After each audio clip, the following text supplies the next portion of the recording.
dari kelompok 1, yaitu saat ini kita akan berkunjung ke Gedung Kebangkitan Nasional. Nah, kira-kira bakal ada apa aja ya? Yuk simak dari kelompok kami. Semuanya, saya Rinai. Saya akan menjelaskan ruang Stovia.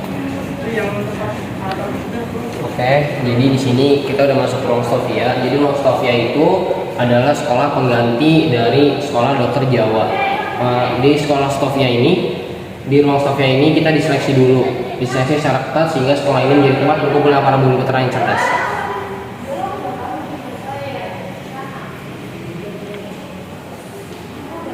Di Stovia, pelajar sekolah dokter Jawa terus bertambah setiap tahunnya. Untuk itu dibangun gedung baru di sebelah rumah sakit militer dengan bantuan dari 3 pengusaha dari DEDI, yaitu Jenny Wembus, PW Jensen, dan H.C. Van den Honert yang menyumbang sebesar 178.000 gulden pada 1901.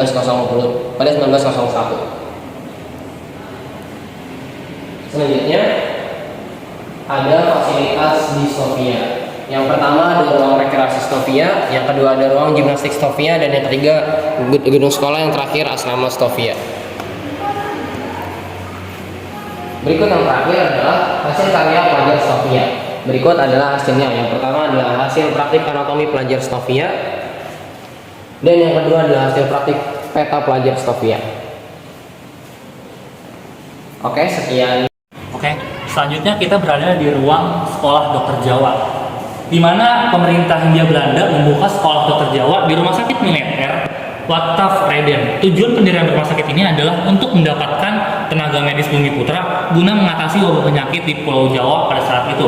Kemudian kita akan mengetahui latar belakang didirikannya sekolah dokter Jawa adalah pertimbangan dari Gubernur Jenderal D. Meyer Van Twist untuk mendirikan sekolah khusus petugas vaksin guna menangani wabah cacar di sepanjang pantai utara Pulau Jawa dan juga di wilayah Presidenan Banyumas.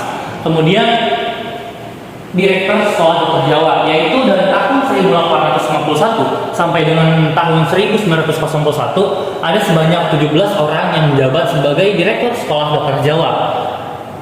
Oke, selanjutnya adalah wabah penyakit, di mana wabah penyakit yang diterangkan di sini adalah wabah penyakit cacar yang melanda Banyumas kemudian meluas ke daerah di sekitarnya pada tanggal 14 April 1847. Sekian. Oke, sekarang saya berada di ruangan gemuruh perlawanan lokal. Jadi yang pertama di sini dikenal dengan politik etis, yaitu penderitaan rakyat Indonesia yang mulai diketahui oleh pemerintahan rakyat Belanda. Kemudian rakyat Belanda menurunkan politik terbaru, yaitu politik etis atau dikenal sebagai politik balas budi. Pada 17 September 1901, Ratu Wilhelmina menegaskan bahwa pemerintahan Belanda mempunyai hutang budi untuk meningkatkan kesejahteraan rakyat Indonesia melalui yang pertama ada irigasi, yang kedua imigrasi, dan yang ketiga edukasi.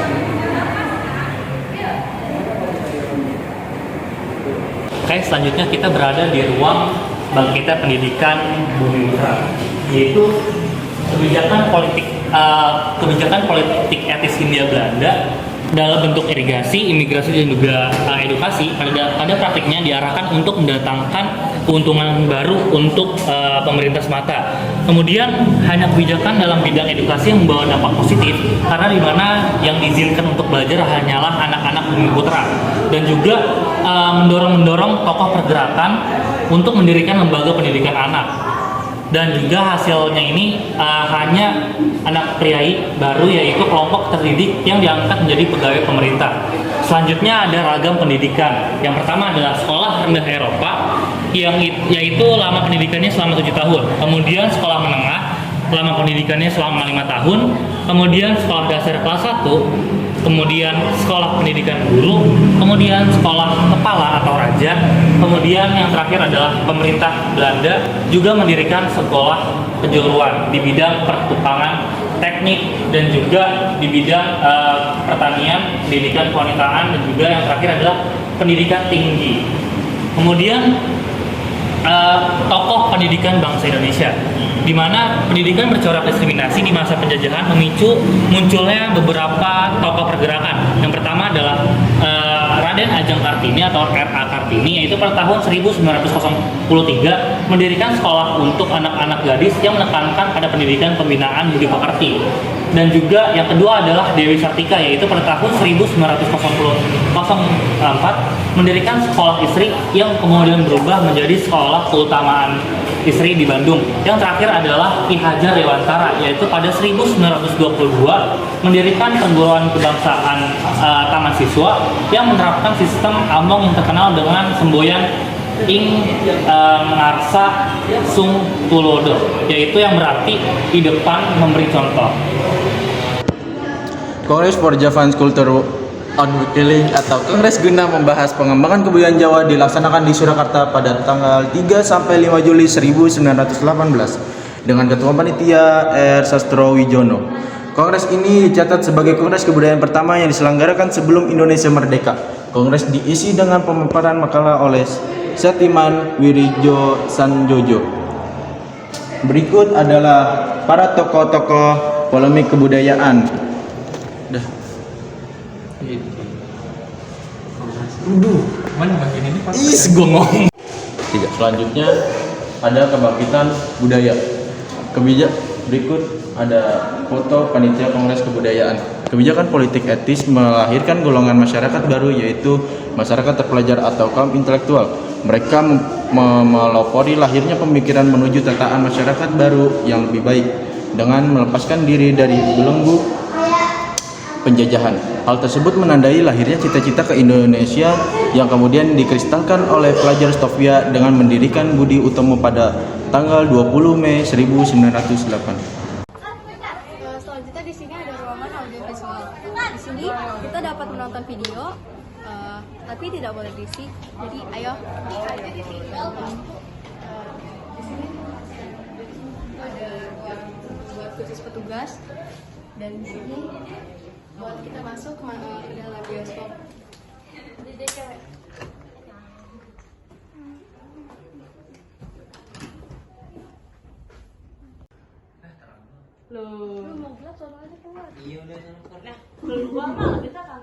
Jangan pada berisik. Museum Kebangkitan Nasional berada pada sebuah komplek bangunan bersejarah peninggalan kolonial Belanda.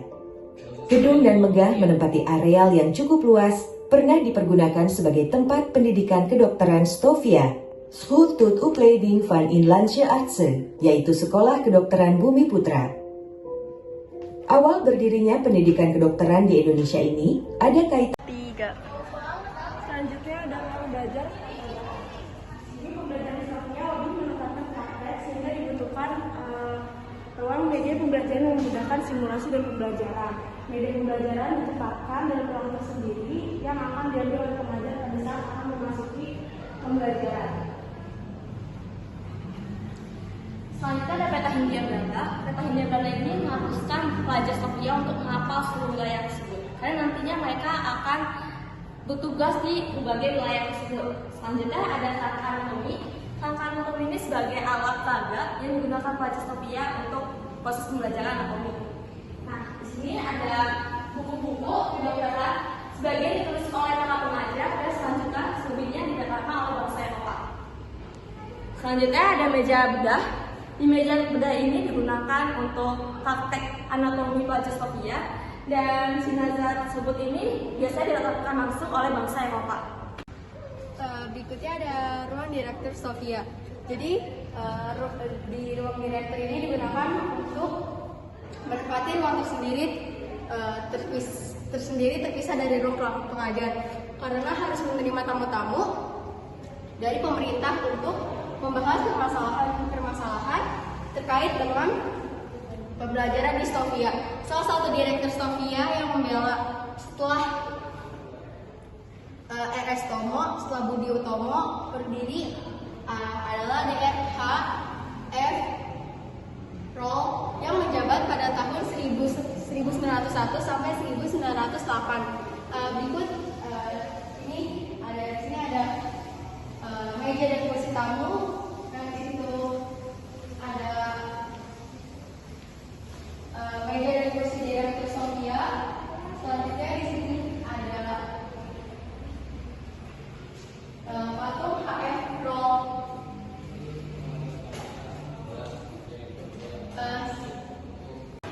Lalu di sini ada ruang kelas Sofia atau bisa juga ruang pengajar Sofia, yang dimana pengajar Sofia berjumlah 12 orang yang biasanya diisi oleh asisten pengajar yang berasal dari lulusan pengajar Sofia terbaik. Setiap tahun pengajar Sofia mengalami perubahan karena ada yang mendapatkan hak cuti untuk pulang ke Belanda. Lalu pengajar Sofia akan menempati ruang pengajar pada saat menjelang kegiatan pembelajaran, saat istirahat sekolah dan selesai kegiatan pembelajaran. Lalu di sini dapat kita lihat di mana ruang pengajar Sofia lagi dipergunakan. Selanjutnya ada penjelajahan Samudra mencari rempah-rempah. Jatuhnya Konstantinopel pada tahun 1453 ke Turki Utsmani mengakibatkan jalur rempah-rempah ke wilayah Eropa terputus. Hal ini mengakibatkan bangsa Barat mencari rempah-rempah ke wilayah Samudra Nusantara. Untuk memperkuat penjajahan tersebut, pada tahun 1949 dibuatlah sebuah perjanjian, yaitu Perjanjian Tordesillas, di mana di perjanjian tersebut membagi dua wilayah, yaitu wilayah barat dipegang oleh Spanyol dan wilayah timur dipegang oleh Portugal. Nah, kelas Sofia yaitu di mana ada murid-murid yang sudah belajar dan di situ ada papan tulis yang masih bertulisan dengan kapur, dan ini ada gurunya yang sedang menjelaskan ke murid yang lainnya.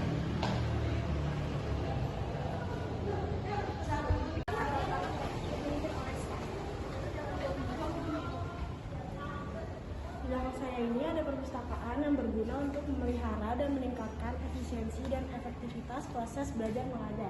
Di sini ada buku legenda, warisan budaya, serta ensiklopedia mini peristiwa-peristiwa besar di Indonesia.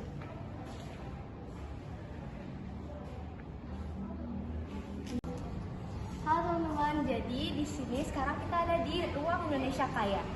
Di dalamnya ini terdapat kata besar yang dapat dilihat. Di sini ada keterangannya, yaitu warna hijau untuk jalan laut dagang Asia, yang merah jalan laut dagang Eropa, yang kuning daerah kerajaan lain, merah marun daerah pengaruh FLC, hijau tua daerah rempah-rempah, dan yang pink daerah pengaruh Belanda 1824. Lalu di sampingnya terdapat contoh kekayaan hayati dan non-hayati yang ada di Indonesia. Lalu di samping sini terdapat rempah-rempah Nusantara yang dimana ada jahe, cengkeh, pala, gaharu, cendana, lada, kapur barus, dan yang terakhir kayu manis. Rempah-rempah ini sebelumnya sudah kita pelajari yang ada di sekolah, jadi tidak jauh beda apa yang sudah kita pelajari di sekolah. Langsung aja ke tempat berikutnya. Oke, di sini selanjutnya kita udah berada di ruang bangkitnya pendidikan Bumi Putra. Nah, di sini kita udah disambut oleh infografis, yaitu ruang pelopor kebangkitan nasional. Pada 20 Mei 1908, pelajar Sofia mendirikan perkumpulan Budi Utomo dengan ketua Sutomo. Perkumpulan ini mendapatkan dukungan dari pelajar lainnya, sehingga pada akhir 1908 memiliki 40 cabang dengan 10.000 anggota. Perkumpulan Budi Utomo mengubah bentuk perjuangan dalam melawan penjajahan. Dari mengandalkan kekuatan fisik diganti perjuangan menggunakan pemikiran. Perjuangan perkumpulan Budi Utomo menginspirasi tokoh-tokoh pergerakan lainnya untuk mendirikan perkumpulan sebagai wadah perjuangan untuk melawan penjajah. Nah, guys, selanjutnya di sini adalah Budi Utomo sebagai ibu perhimpunan. Lahirnya Budi Utomo pada 20 Mei 1908 menjadi hari bangunnya kesadaran rakyat untuk bersatu dalam satu wadah, yaitu bangsa Indonesia. Lahirnya semangat kebangsaan menjadi tanda munculnya perjuangan cara baru untuk mengusir para penjajah. Perjuangan yang semula lebih ke menggunakan kekuatan fisik diganti menjadi pemikiran. Nah, sehingga Budi Utomo didaulatkan menjadi ibu perhimpunan bagi organisasi pergerakan nasional yang lainnya, sehingga terjadi pergerakan-pergerakan lain seperti Serikat Islam, Penghimpunan Rakyat, dan lain-lain. Nah, berikut ini adalah buku Sombangsih yang diterbitkan dalam rangka perayaan 10 tahun Budi Utomo di Belanda. Nah, teman-teman, selanjutnya di sini ada para ketua dari Budi Utomo atau Leaders of Budi Utomo. Nah, di sini adalah gambar dari para tokoh. Nah, yang pertama itu adalah RAA Tirto Kusumo, yang kedua Pangeran Aryonoto Dirodjo, yang ketiga Rajiman Wedioningrat, yang keempat Raden Mas Aryo Sorjo Suparto, yang kelima Raden Dwijo Suewojo, yang keenam Raden Mas Aryo Weorojoningrat. Nah, oke teman-teman, di sini adalah lukisan peralihan.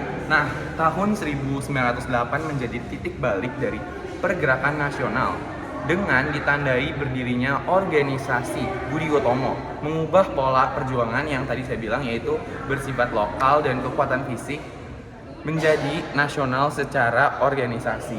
Ini berikut adalah gambar lukisannya. Oke teman-teman, di sini selanjutnya adalah organisasi Indies Partij.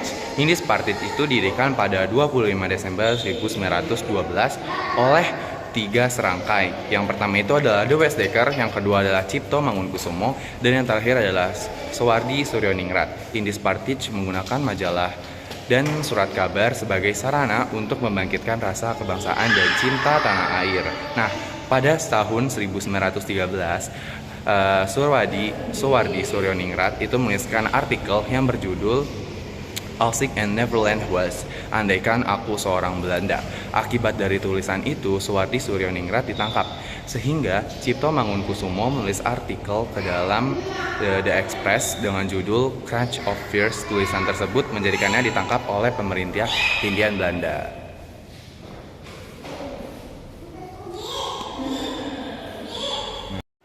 Nah teman-teman, di sebelah kirinya selanjutnya adalah Perhimpunan Indonesia. Nah, pada 1908 pelajar Hindia Belanda di negeri Belanda mendirikan perkumpulan Indies Vergunning sebagai wadah pertemuan antar anggota. Saat pergantian ketua dari Dr. Sutomo ke Herman pada September 1912, nah Indies Vergunning diubah menjadi Indonesia Vergunning pada masa kepemimpinan Iwa Kusuma.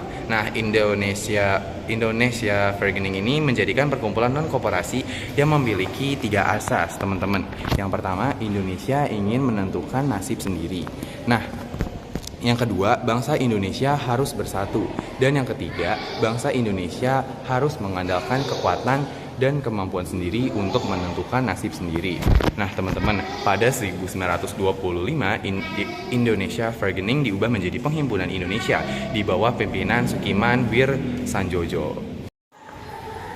Nah, untuk pergerakan lainnya itu adalah Serikat Islam.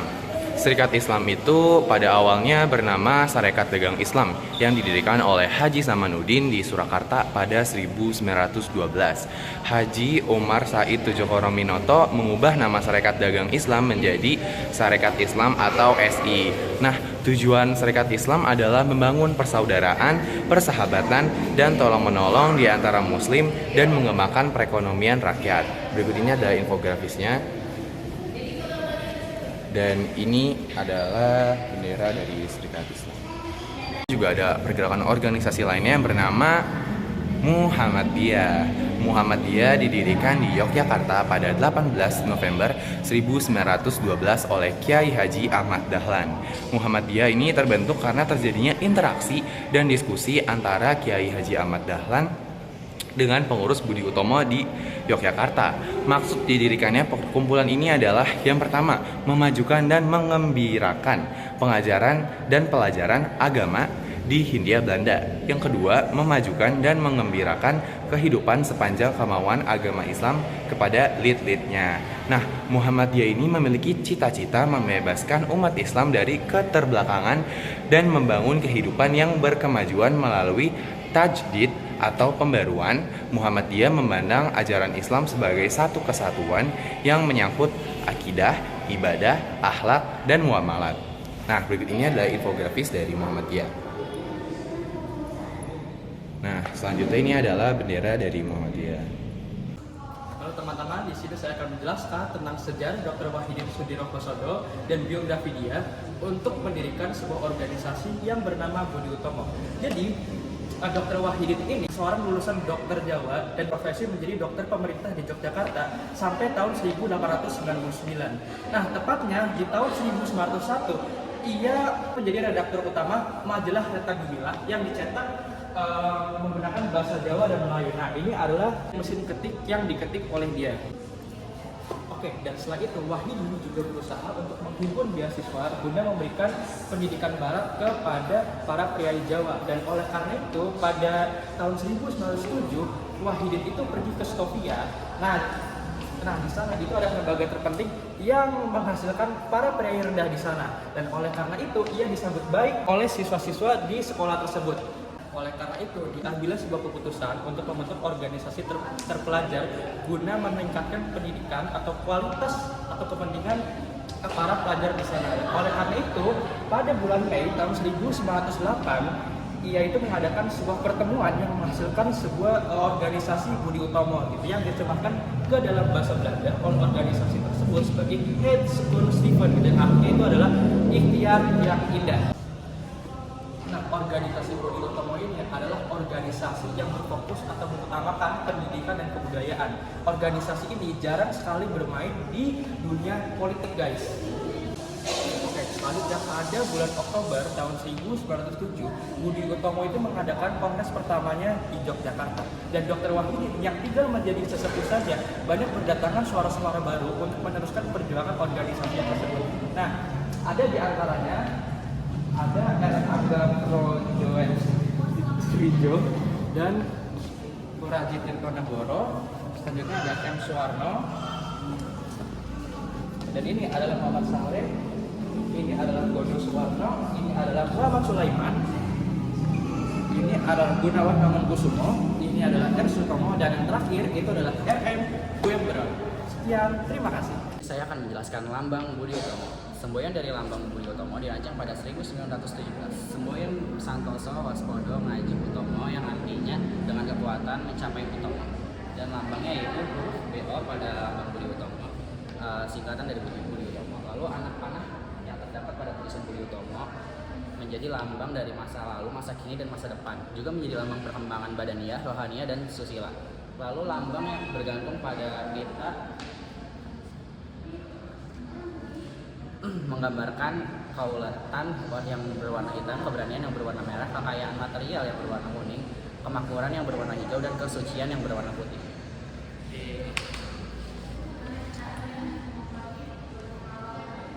Assalamualaikum warahmatullahi wabarakatuh. Halo teman-teman, apakah kalian tahu saya sedang berada di mana? Ya, saya sedang berada di Museum Kebangkitan Nasional, tepatnya di ruang Asrama Sofia atau Sofia Dormitory Room. Nah, jadi pada tanggal 1 Maret 1902 itu kegiatan pendidikan kedokteran pindah ke gedung Oke, jadi pada tanggal 1 Maret tahun 1902 kegiatan pendidikan kedokteran itu pindah ke sekolah atau gedung Sofia. Nah, atau sekolah pendidikan Dokter Bumi Putra. Nah, jadi gedung Sofia ini dirancang untuk memenuhi semua kebutuhan para pelajar sehingga dilengkapi dengan berbagai fasilitas pendukung kegiatan pembelajarannya. Oke, kerap. 3. Nah, oke teman-teman, jadi pelajar Sofia ini harus tinggal dengan asrama yang memiliki peraturan yang sangat ketat. Semua penghuni dituntut untuk hidup dan tanggung jawab, dan aktivitas para pelajar diawasi oleh pengawas asrama yang dipanggil sebagai Sipos. Nah, setiap malam itu berkeliling untuk memeriksa kondisi para penghuni asrama ini. Nah, jadi mungkin ini adalah sebuah replika bahwa ini adalah seorang pelajar Sofia dan ini adalah Supos atau istilahnya ini pengawas asrama ini, teman-teman. Oke teman-teman, di sini adalah lukisan peralihan. Nah, tahun 1908 menjadi titik balik dari pergerakan nasional dengan ditandai berdirinya organisasi Budi Utomo, mengubah pola perjuangan yang tadi saya bilang yaitu bersifat lokal dan kekuatan fisik menjadi nasional secara organisasi. Ini berikut adalah gambar lukisannya. Baik, selanjutnya di sini ada Jong Java atau Trikoro Darmo.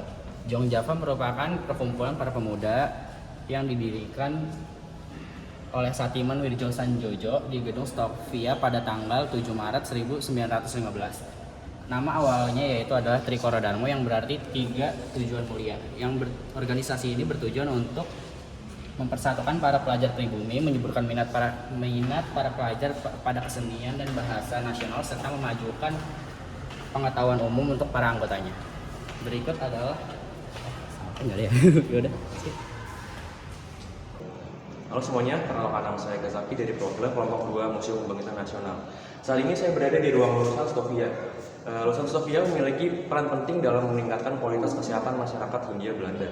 Kerja kelas yang dilandasi rasa ikhlas menjadi etos kerja yang melekat dari diri mereka, sehingga praktek pengobatan yang dilakukan tidak menetapkan tarif biaya dan tidak membebankan pasien. Para dokter lulusan Stovia ini bukan hanya berjasa bagi dunia kesehatan saja, tapi juga berpengaruh pada masa kebangkitan nasional. Selanjutnya saya akan menjelaskan 3 tokoh lulusan penting yang ada di Stovia. 3. Selanjutnya saya akan memperkenalkan dari satu lulusan terkenal dari Stovia. Yang pertama ada Mary Thomas. Mary Thomas dikenal sebagai lulusan dokter pertama di Indonesia yang sebagai perempuan. Mary Thomas lahir di Lekopang, Minahasa, Sulawesi Utara pada 17 Februari 1896. Mary Thomas berhasil mendapatkan beasiswa dari Stovia yang kemudian mengantarkannya ke Stovia di Batavia pada tahun 1912. Waktu itu, Mary adalah satu-satunya pelajar perempuan di antara pelajar laki-laki, 180 pelajar laki-laki. Pada 26 April 1922, Stovia menyatakan Mary Thomas lulus dengan nilai yang sangat memuaskan. Kelulusannya menjadi bahan berita di Hindia Belanda karena ia merupakan dokter perempuan pertama. Selanjutnya pada 1914, 2 tahun setelah Mary Thomas masuk Stovia, Anna Adeline Waro, gadis Minahasa yang lahir pada 23 Februari 1899 di Amurang, ini juga berhasil masuk Stovia. Anna Waro bersahabat dengan Mary Thomas yang merupakan perempuan pelajar pertama di Stovia.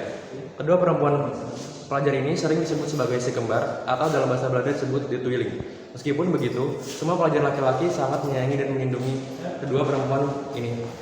Setelah lulus dan menikah, Anna Waro menemani suaminya ke Belanda untuk memperoleh sertifikat dokter dan mengambil spesialisasi otorinolaringologi yang ada di Universitas Leiden antara tahun 1933 sampai 1935 di zaman pendudukan Jepang. Anna Waro menjadi dokter partikuler ahli hidung di kompleks rumah sakit Semarang. Selanjutnya ada tokoh yang bernama Profesor Dr. Jonas Andreas Latumeten. Profesor Dr. Jonas Andreas Latumeten merupakan seorang ahli jiwa Indonesia. Profesor Latumeten lahir di Ambon, Maluku pada 1888. Ia masuk Stovia pada 10 Januari 1903 dan lulus pada tahun 19 Agustus 1911. Selanjutnya, ia melanjutkan studi ke Belanda dan meraih gelar doktor medis pada tahun 1925. Profesor Latumeten pernah bertugas di beberapa rumah sakit jiwa, di antaranya RSJ Lawang atau sekarang disebut RSJ Dr. Rajiman Widodiningrat, Rumah Sakit Jiwa Sabang, dan Rumah Sakit Jiwa Bogor. Setelah Indonesia merdeka, pada awal tahun 1948, Profesor Latumeten diangkat menjadi profesor psikiatri di Sekolah Tinggi Kedokteran yang merupakan cikal bakal Fakultas Kedokteran UI. Di usia senjanya, ia masih dipercaya menjadi inspektur rumah sakit jiwa di Kementerian Kesehatan Indonesia dan anggota Dewan Pertimbangan Agung bersama Dr. Rajiman Widodiningrat. Profesor Latumeten meninggal dunia pada 30 Mei 1948 pada usia 60 tahun. Dan berikut ini merupakan meja dan kursi kerja yang merupakan saksi bisu dari kesabaran dan ketekunan Dr. Latumeten. Dan berikut ini merupakan nama-nama dari lulusan Stovia dari tahun 1902 sampai 1926. Dan berikut adalah tokoh-tokoh terkenal lulusan Stovia lainnya.